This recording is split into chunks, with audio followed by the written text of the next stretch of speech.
Welcome back, and thank you for following along with my 300-hour advanced yoga teacher training updates from here at Durga's Tiger School in Tumbaco, Ecuador.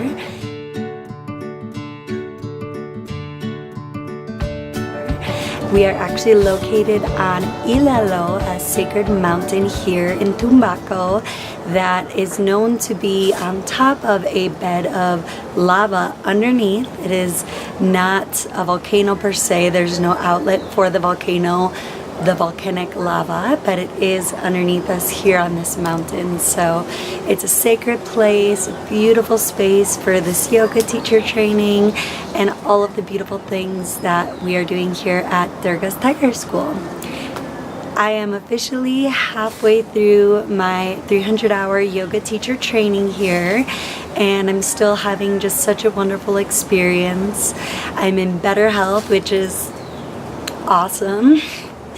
I'm so happy that I'm feeling better. I'm still slightly affected by the elevation. I have a little bit of vertigo, especially when we're doing the standing sequence in the Tantra series. I've just been taking it nice and easy the last week or so, and so happy that I'm feeling better and have a good amount of energy for this training. Last week was the first week for the new 200-hour group, which kicked off their 4-week training. So I arrived a couple of weeks before them for my full 6 weeks, and it was really a fun week to be able to set foundations. The creator of the program, Iris, has been here, so she really introduced Tantra Yoga, Durga's Tiger Dance, a special dance here to the school that gets you into the experience, using your intuition, out of your comfort zone, just feeling great. And it's been wonderful to learn from her and to see from her perspective how she's really built this school, built the program to incorporate these aspects of Tantra, of Kaula yoga, and also to incorporate the local shamanism techniques and everything. And to start the week, we had a sweat lodge ceremony. It was my first temazcal, and I was a little bit nervous going into it because I'd never done them before, and I don't necessarily get claustrophobic, but I was curious, how am I going to respond in this scenario? We're in a tight space, a lot of people. I think we had 25 to 30 people in this sweat lodge area of our local shamans. And I just wasn't quite sure how my body would respond or how mentally I would respond to the whole situation. It actually wasn't as bad as I thought. When we went into the ceremony, I did raise my hand saying, okay, this is my first one. I don't know how I'm going to be. And they were super nice because of it. They allowed me to sit near the door where if I needed to, I could go out or open it up a crack for some fresh air. So I was one of the closer people to the door. Throughout the ceremony, they introduced different earth elements, bringing in hot stones that have been heated by fire throughout the series and leading up to fire in the third round, which was the hottest round. But they really use the ceremony as a way to connect to the earth, to recognize the earth elements, why we're all here, how we're all here. And we started with the air. So the first air we take kind of from birth. So bringing us all the way back to just being grateful that we were born here, that we took that first breath. And for the air that allows us to live here on earth, the oxygen that surrounds us, the nature that we're connected to, the gratitude for that. We recognize the spirit in each of the earth elements. So it brings a whole nother level to the different elements here on earth that you can consider and think about a little bit more deeply. And I was actually really surprised that the rocks could even be heated. As the ceremony was about to begin, it just started downpouring. It was kind of raining off and on all day, as it often does here in this part of Ecuador right now at this time of year. And somehow the shamans were able to still get a roaring fire going, get the rocks nice and hot for the ceremony. And it actually was really relaxing to know that while we were inside this hot area, this enclosed area where didn't feel like there was a lot of air, that there was rain surrounding us, rain coming down on the outside.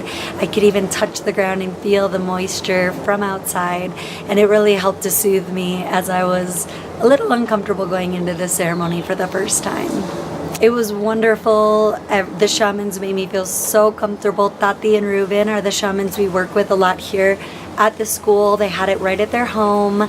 They just joked the whole time. We were singing, talking about the different elements, and they made me feel so comfortable that I really just embraced the whole experience. There were often times I went down to the ground where it was a lot cooler. I could feel the earth. At first I was getting a little dirty thinking about that, and then I didn't care. My face was in the dirt. By the end I was absolutely laying in the mud. It was kind of wet and muddy and dirty, but it felt so good. And the air was so cool once you got down to the earth. And as they kept introducing the stones during the different rounds, the shaman Ruben would put water onto the hot stones, which would make the hot air lift and rise to us out in the back, and it almost felt suffocating. So the first time that happened, I was a little overwhelmed. I immediately went down to the ground, but then after a few times and just getting more comfortable, I didn't care. I realized what was happening, and I just allowed myself to sit with the uncomfort, knowing I'm going to be taken care of, I'm going to be fine, I'm going to be able to make it through this. And I'm so happy I did. I was able to make it through all 4 rounds without leaving the sweat lodge, and I felt so comfortable with everyone that was in there with us, with the shamans leading us through the ceremony, and it was just such a magical cleansing experience. I don't remember ever having sweated that much.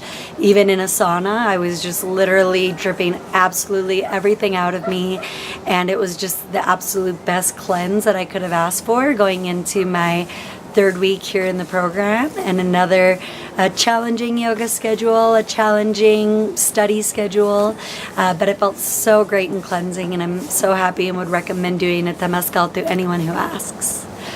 And the next day, I actually had another ceremony that's pretty local to this area called Limpia, where one of the healers that's here on our property, who was born and raised here on our mountain of Ilalo, has known these Limpia cleaning traditions her whole life. It's a family tradition.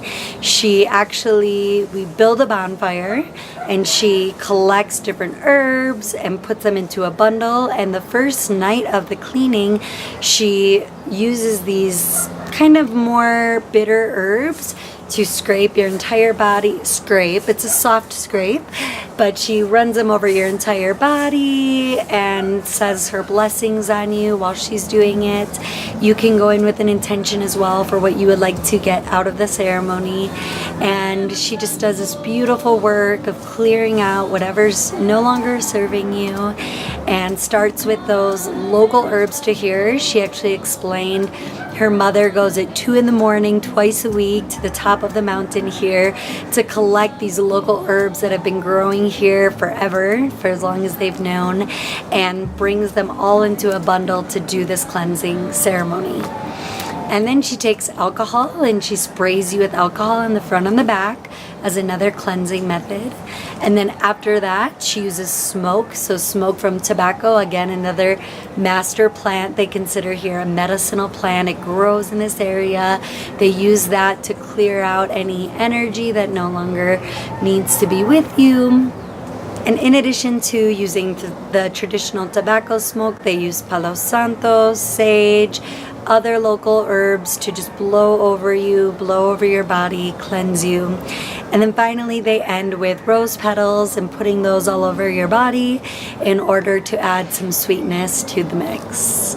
And then there was a group of fellow students as well as musicians that throughout the ceremony were singing, playing the guitar, playing the drums, and really just supporting you, making you feel supported. I really felt like it was a big one-on-one connection with me and the healer, but it was so nice and soothing to have the bonfire in the background, as well as the other students and locals that were there to help support the tradition, to just kind of add that circle of support and trust and community that made me feel just so warm and welcomed and cared for throughout the process. And then you sleep with those herbs and those plants, having been cleansed. You sleep with that overnight and really let it soak in. And then the following day, Fanny, our healer, prepared what was called a sweet bath. So using local plants and herbs that are much sweeter, lemony flavored or lemon scented, lemon verbena, and other local sweet plants, more rose petals, flower petals, and she soaks those in hot water that's heated over a fire, and then you use that the following day to just wash over your body and to cleanse off the ceremony from the day before. And it was just the most magical, amazing scent you can imagine. I love roses, so I absolutely loved that aspect of the ceremony. And the whole thing following the temazcal just was the perfect week of cleansing, rejuvenation, and just planting these beautiful seeds through local traditions here that, again, I would never have been exposed to had I not come to this beautiful place here in Ecuador.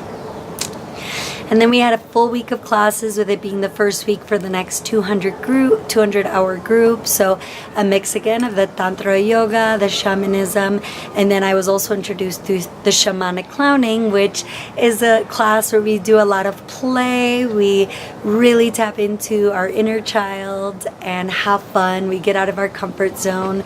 We do a little improvisation, and it's a fun way to just get us in the moment, to get us out of our thinking mind, and to use our body in a way that's just fun and playful.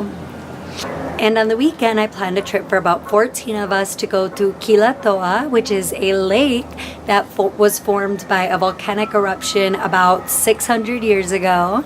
And it was just absolutely gorgeous. So we took a bus to the very top of the mountain, which was over 12,000 feet high. So I've already been feeling this vertigo from the elevation, but this took it to another level.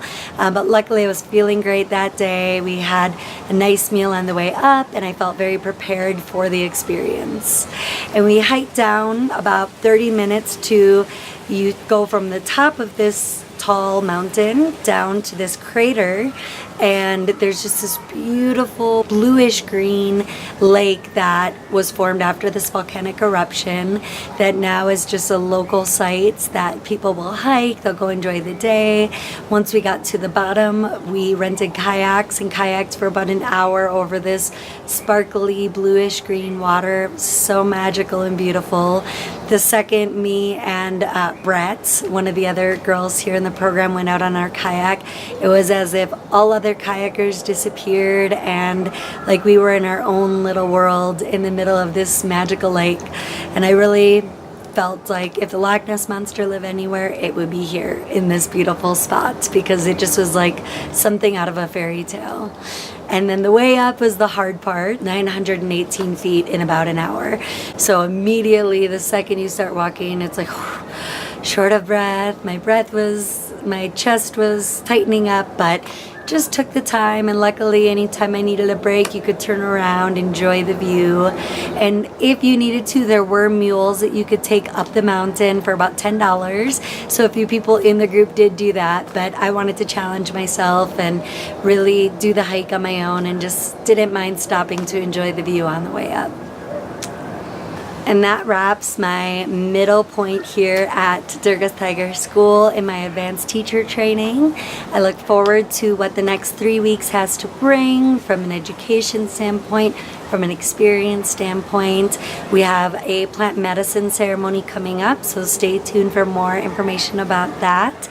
And I can't wait to share what comes next here. Thank you again. Please give it a thumbs up. Let me know if you have any questions, and I appreciate you stopping and watching. Namaste.